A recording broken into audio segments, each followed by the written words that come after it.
2005년부터 우리 청년예수제자학교가 시작되었습니다. 횟수로 따지면 사실은 이 18기가 되어야 되는데 16기입니다. 왜 그렇겠습니까? 2년을 못 보냈거든요. 왜 못 보냈죠? 코로나 때문에 지난 2년 동안 우리가 파송을 못했습니다. 그런데 비록 지금 다시 재발행하고 있지만 그럼에도 불구하고 4월부터 훈련을 재개하고 또 이제 파송하려고 하는 것입니다. 여러분 16년 동안 어쨌거나 계속 파송했다는 것은 대단한 일입니다. 그렇지 않겠습니까? 어떤 일이든지 간에 10년이 지나게 되면 전문가가 된다 그러는데 우리가 이미 벌써 16기가 나가는 거니까 이제 청년예수제자학교는 우리 교회의 전문적인 사역이 이미 되었다라고 볼 수 있는 거지요. 그리고 그 16년 동안 쌓여진 그런 노하우라는 것이 우리 교회에 이미 구축이 되었다라고도 볼 수 있을 것입니다. 사실 이 단기 선교를 굳이 해야 되는가 하는 데는 조금 회의적인 것도 있습니다.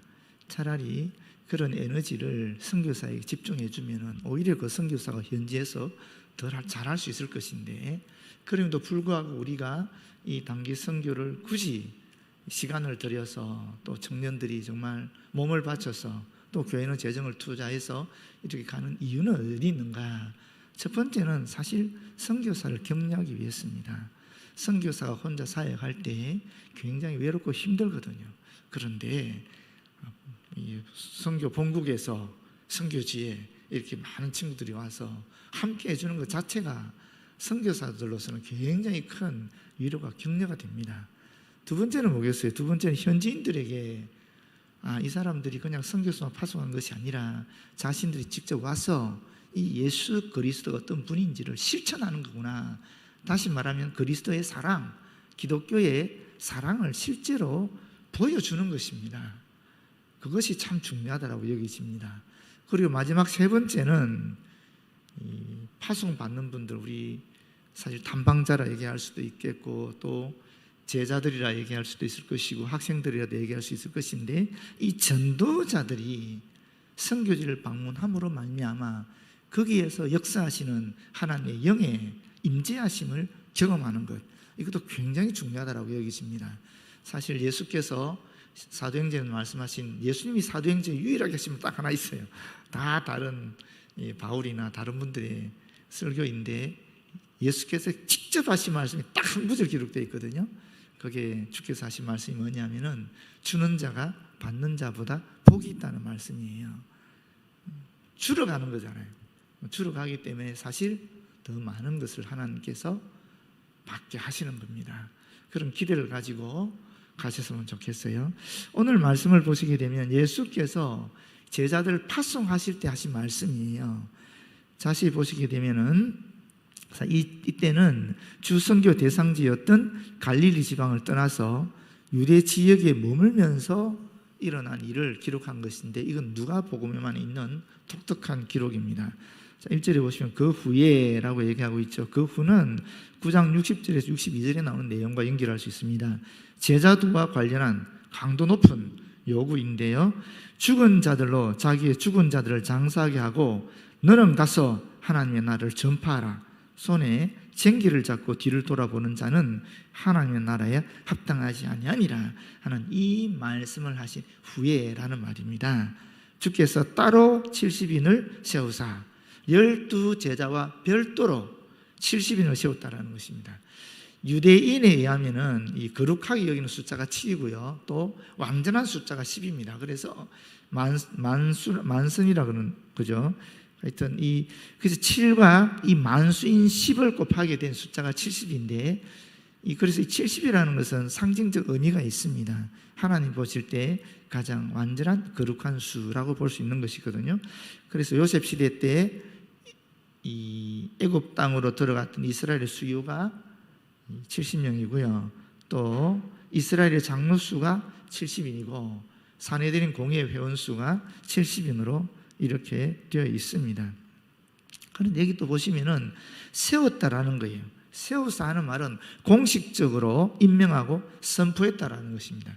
세움에 의식을 했다라는 것입니다. 오늘 저희가 청년 예수 제자학교 학생들을 파송하듯이 이런 의식을 했다라는 것입니다. 그래서 사실 파송식을 하는 것은 상당히 의미가 있고 예수께서 우리에게 보여주신 그런 본이라고 볼 수 있겠습니다.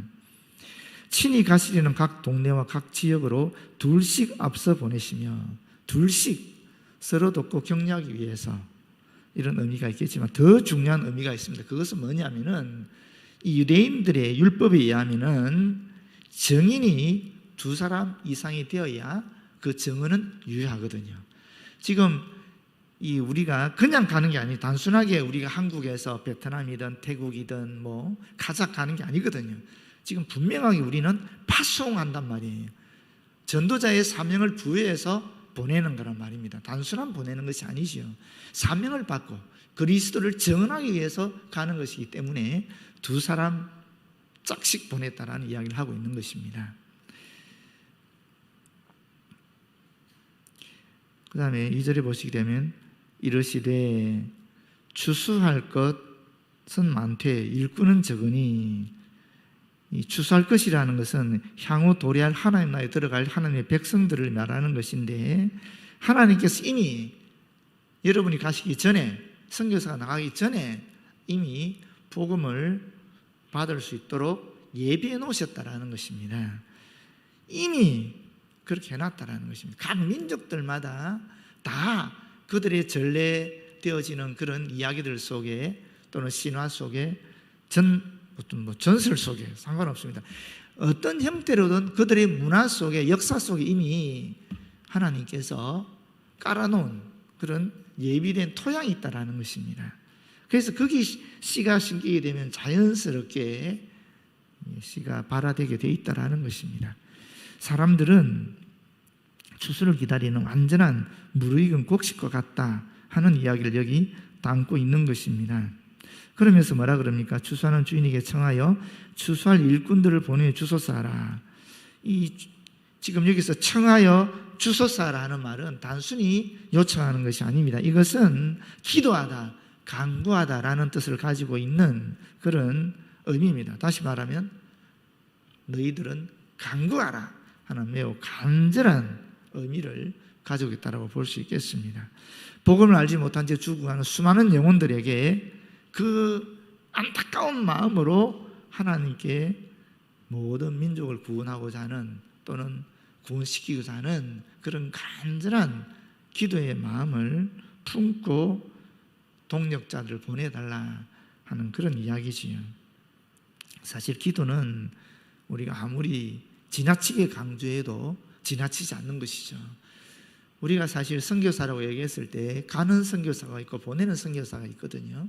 우리 예수 제자학교 학생들을 지금 파송하지만 이분들은 지금 가는 선교사로 파송되지만 사실은 남아있는 우리들이 보내는 선교사로서 특별히 이 기간 동안에는 우리 예수 제자학교, 청년 예수 제자학교 학생들을 위해서 기도해야 될 줄로 믿습니다. 우리가 함께 하는 것이지 파송하고 내버려 두는 것이 아니라는 것입니다. 재정적으로 지원했다? 그거로 끝나는 것이 아니라는 것입니다. 함께 마음을 해서 기도하는 시간 반드시 특별하게 가져야 될 줄로 믿습니다.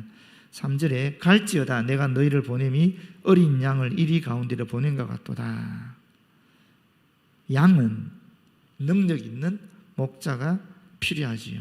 안 그러면 이리에게서 무방비 상태로 당할 수밖에 없는 그런 연약한 존재라는 것입니다.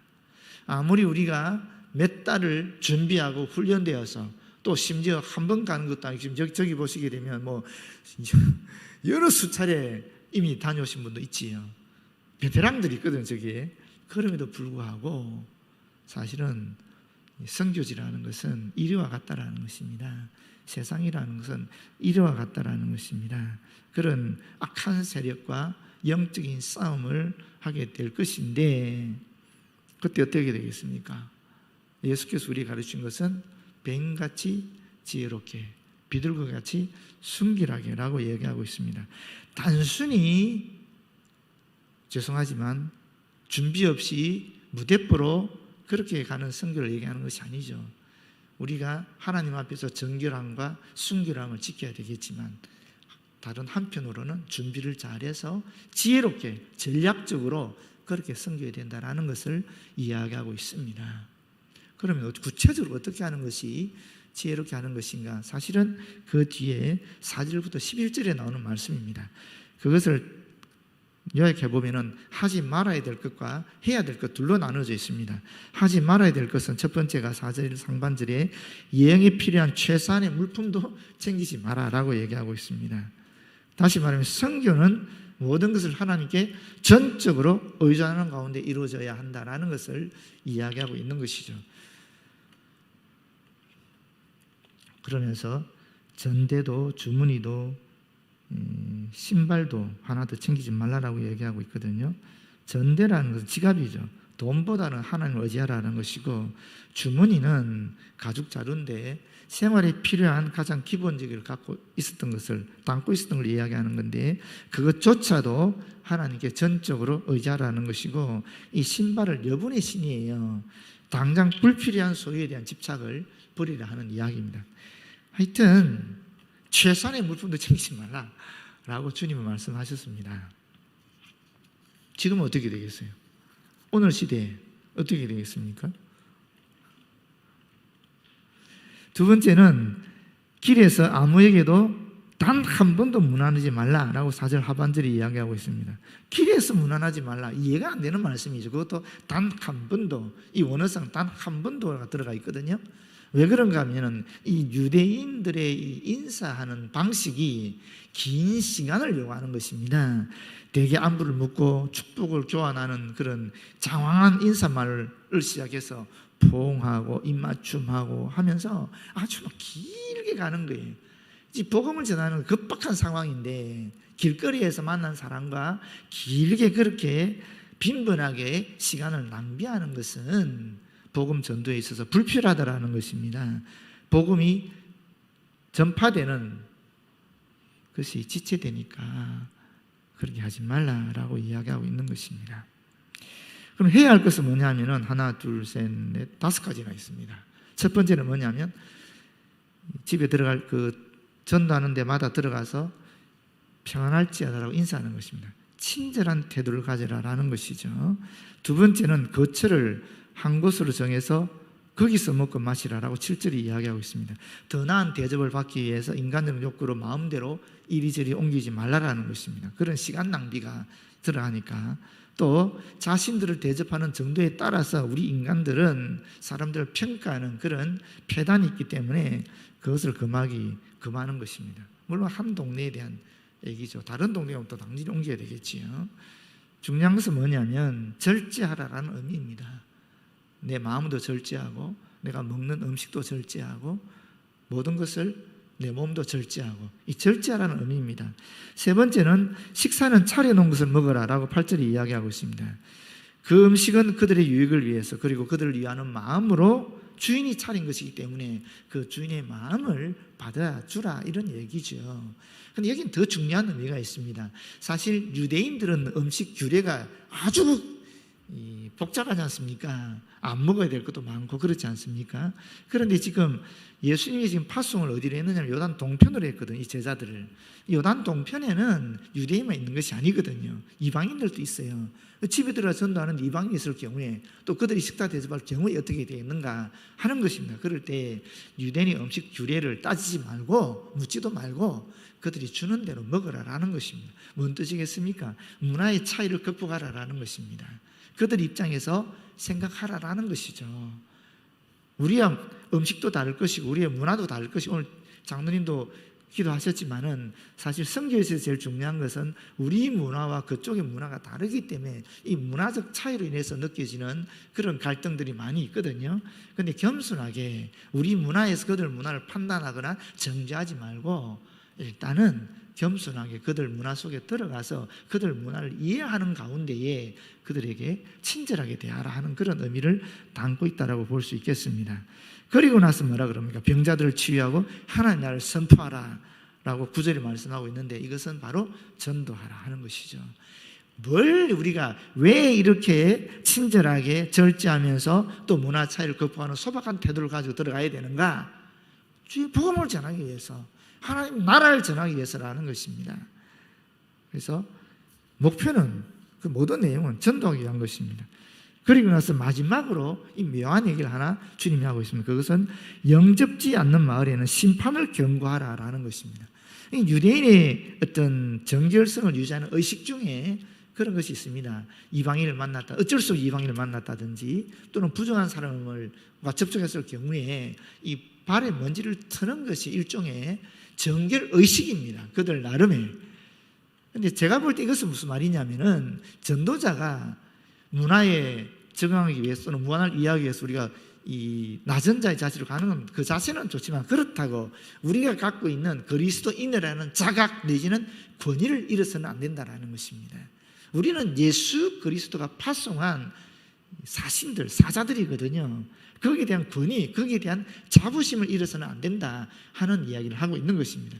심지어 이곳에서는 심판을 경고하라고까지 얘기하거든요. 예수 믿는 사람이 가져야 되는 그런 프라이드 같은 것을 이야기하는 것입니다. 그래서 여기서 보시게 되면 주님은 우리에게 친절하게 절제하는 마음을 가지고 소박한 자세로 전도하되 그리스도인이라는 전도자라는 그런 권위를 잃지 마라 라고 말씀하고 있습니다. 여러분께서 예수께서 하신 이런 자세를 가지고 여러분에게 주어진 이 선교적인 사명을 잘 감당해 나갔으면 좋겠고, 또 우리 파송하는, 보내는 선교사인 또 우리 성도들은 이번 기간에 여러분 개인의 기도도 꼭 하셔야 되겠지만, 그 기도와 반드시 우리 파송받는, 보내는 선교사들을 위한 기도를 꼭 추가해 주시기를 진심으로 부탁드립니다. 그럴 때 선교사들은 격려를 받을 것이고, 또 현지인들은 하나님의 사랑을, 그리스도의 사랑을 느끼실 것이고, 또 우리 보내는 선교사들인 학생들은 그곳에서 성령의 임재하심을 확실히 경험할 줄로 믿습니다. 기도하겠습니다. 아버지, 고맙고 감사합니다. 지난 18년 동안 우리 청년 예수 제자학교가 16기를 선교지에 파송하였습니다. 아버지 하나님, 주님께서 함께하여 주셔서 가는 선교사나 보내는 선교사나 현지에 있는 선교사나 삼위일체가 되어 우리 그리스도의 십자가를 실천할 수 있도록, 그들에게 제대로 보여줄 수 있도록 인도하여 주시옵소서. 가는 선교사에게도, 보내는 선교사에게도, 현지에 있는 선교사에게도 하나님의 임재하심과 크나큰 위로와 또 비전이 주어지는 귀한 시간 되어지도록 인도하여 주시옵소서. 예수님 이름으로 기도드립니다. 아멘.